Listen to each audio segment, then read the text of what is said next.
A container ship leaves Shanghai bound for Europe. The captain faces a choice: 45 days through the war-torn Red Sea, or 20 days through a frozen shortcut owned by a nuclear superpower. In 2026, the Arctic has melted just enough to open a new Suez Canal. But this canal has no toll booths, no customs officers, just Russian warships and nuclear icebreakers. And to pass it, the price is whatever Moscow says it is. For a century and a half, the Suez Canal held world trade hostage. Then climate change unlocked a new artery, the Northern Sea Route.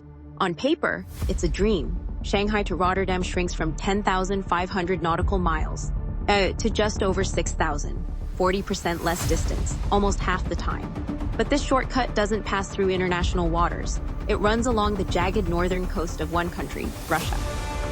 Here's the catch. The Northern Sea Route is not treated like the Atlantic or the Pacific. Moscow calls it internal waters. Legally, they claim it's more like a river inside Russia than an ocean lane between countries. That means they decide who sails and who gets turned away.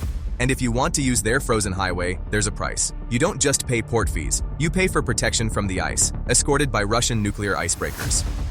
For Chinese shipping giants, the math is brutal. A voyage through Suez takes 35 to 45 days, dodging missiles and drones in the Red Sea.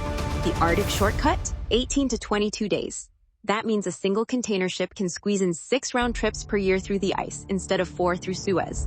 Same ship, same crew, 50% more revenue potential, if they're willing to pay Russia's toll. Because you cannot sail the Northern Sea Route alone. Russian law requires most foreign ships to hire a nuclear icebreaker escort run by Rosatom. In 2025, a heavy escort could cost between $500,000 and $800,000 for a single transit. Those prices are not set by a market.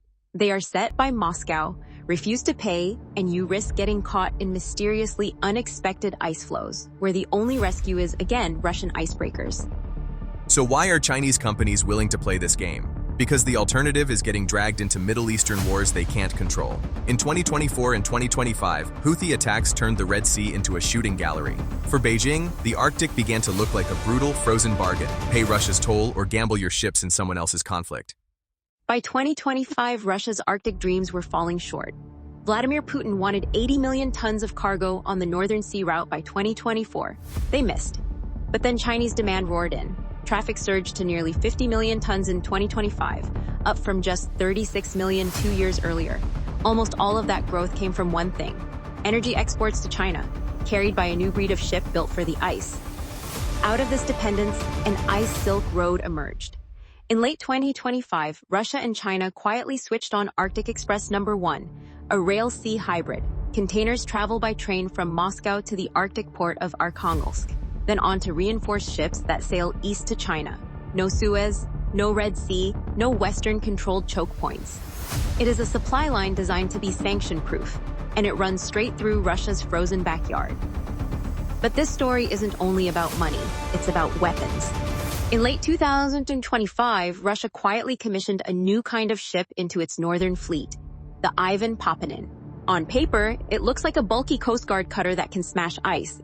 In reality, it carries Caliber cruise missiles, potentially nuclear capable, with a range of over 1,500 kilometers. It can disappear into the ice, then strike targets across the Arctic Circle.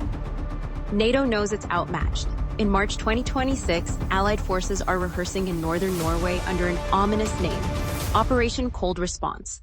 On paper, it's a routine exercise. In reality, it's a scramble to figure out how to fight in a theater they can barely reach. Russia has more than 40 operational icebreakers, 7 of them nuclear. The United States, 2 aging ships. If a conflict erupts along the Northern Sea Route, NATO's warships won't just be outgunned. They'll be stuck in the ice, watching. The reason Moscow can pull this off lies in a single paragraph of international law. Article 234 of the UN Convention on the Law of the Sea. It lets coastal states enforce strict rules in ice-covered areas to protect the environment. Russia has turned that clause into a weapon. Under the banner of environmental protection, it demands permits, escorts, and full control, and threatens to sink any foreign warship that enters without 45 days' notice. Look at the map from above the North Pole. Russia's coastline forms a massive crescent around half the Arctic. On the other side, the United States, Canada, Norway, and Greenland hug the remaining arc. The Northern Sea route hugs only one shore, Russia's. To use the shortest path between Europe and Asia, you are funneled through a legal corridor that Moscow treats like its private driveway, pay for icebreaker protection, accept Russian rules, or sail the long, dangerous way around.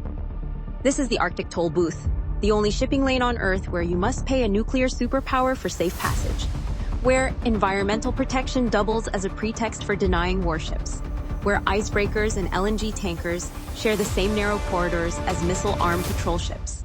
As the planet warms and the ice retreats, the traffic will only grow, and with it, Russia's leverage over the arteries of global trade.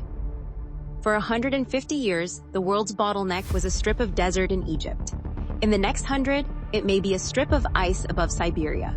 As ships reroute, as China and Russia tighten their ice-silk alliance, the question isn't whether the Arctic will become a major trade lane. It's who will be allowed to use it.